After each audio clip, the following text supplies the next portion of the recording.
The guitar is one of the world's oldest musical instruments. It can be traced back roughly 4,000 years when images of stringed instruments appeared on cave walls in tomb paintings. Spain is probably the country most associated with the classical guitar. It's where the modern six-string version of the instrument we know today first emerged in the 18th century. We recently had a chance to spend time with a man praised as one of the world's premier classical guitarists. For our Urban Voice this week, take a listen to Ricardo Cobo.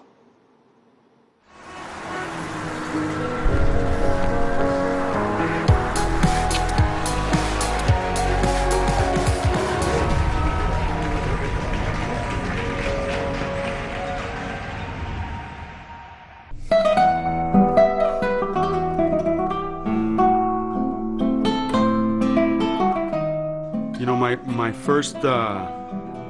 first exposure to the guitar was probably in the womb. You know, I suspect when I was born there was a lot of guitar music going on, and certainly before I was born there was a lot of music in the house.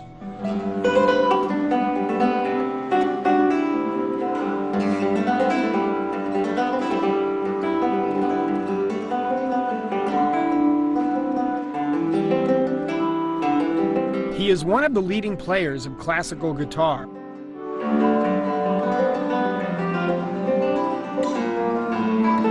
Honored by the Colombian government and beyond for his outstanding contribution to music.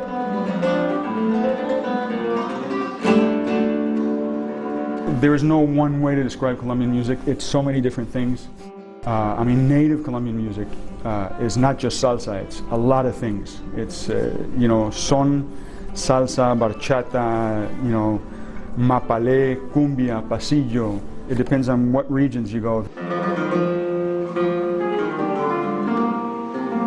His name is Ricardo Cobo. He began playing the guitar at age 7. I was growing up in Cali, Colombia, and my mom was a pianist, so we obviously gravitated towards the piano first. And then my dad was an avid guitar listener. He was a doctor, and he loved guitar records. And when he took me to my first guitar concert, I fell in love with the guitar, and I said, I'm never playing the piano again. I'm playing the guitar, even though I had no idea what I was getting into.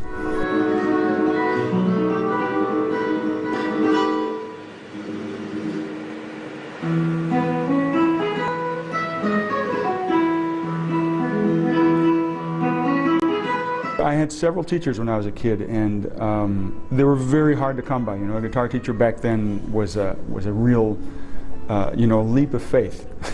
They were teachers who instilled in him a deep love of music. Those were all figures from Cali back in the day. I carry great memories from those guys. They were real troubadours with the guitar. Like a troubadour himself, Ricardo traveled great distances pursuing his passion. Relocating to the United States, he enrolled in an esteemed music school called the Peabody Conservatory in Baltimore. Well, I went to Peabody to study music and guitar. I wanted to, you know, to become a professional, so that was a great place to start. Peabody had a very famous teacher, Aaron Shearer, who was still alive at the time, and who was highly recognized. It was very hard to get in, of course. You have to audition. And, you know, I got accepted, and I stayed with him for many years. It was an adventure. I started winning many contests, and I was able to finance, you know, concerts and recordings and appearances, and eventually I won several competitions that pretty much launched my playing career. You know, I don't quite go 112. I mean, I'm more like in the 104. Okay. Further study and more awards led to additional travels. You know, I lived in New York for a long time, and I always had wanted to play in New York, and of course I ended up doing many debuts in New York, you know, at Merkin Hall, at Carnegie Hall, at, you know, Alice Tully Hall, where we played many concerts, and so those were a fulfillment of many dreams that I pursued. Rehearsing in Washington, D.C. for a concert tribute to the late literary legend Gabriel Garcia Marquez, Cobo calls the Colombian author a transforming influence. Feliz cumpleaños, maestro.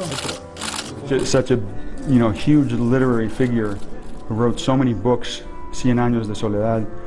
I mean, but then I remember as a child reading it and being transformed. You know, you live in a country, and then you realize that very close by in the soul of the country there is an artist who sees it a very different way. And it's a fascinating way to see Latin America. Juan Carlos Iragorri, a Washington journalist who once worked with Garcia Marquez, agrees with Cobo. He met us at the 51st State Tavern in Washington's Foggy Bottom neighborhood.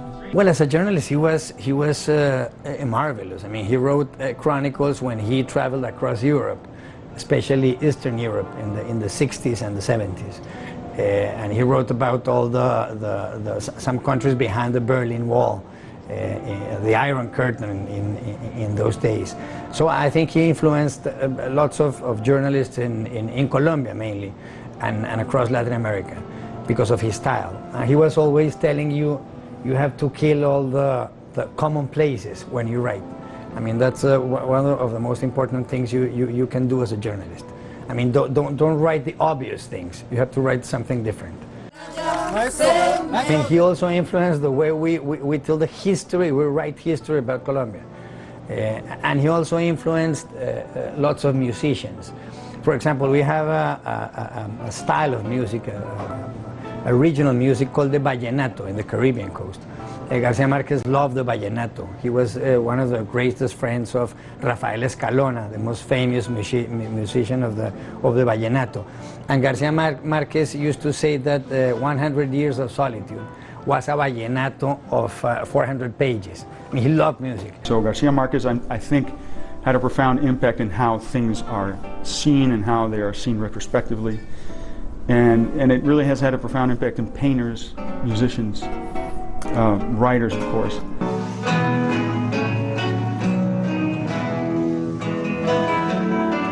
These days, Cobo is having a profound impact himself by teaching guitar to young, aspiring musicians. And something very unique is happening in Las Vegas that you don't see anywhere else. The high school systems in Las Vegas started incorporating guitar programs. And this has produced, it has attracted an enormous amount of young talent. So I teach at the University of Nevada, and where I run the guitar department. So I've become very involved with mentoring these young kids and getting them to come to college and pursue guitar as a career. And so it's a very exciting time for us. Passing down the skills and styles of classical guitar to a new generation of troubadours.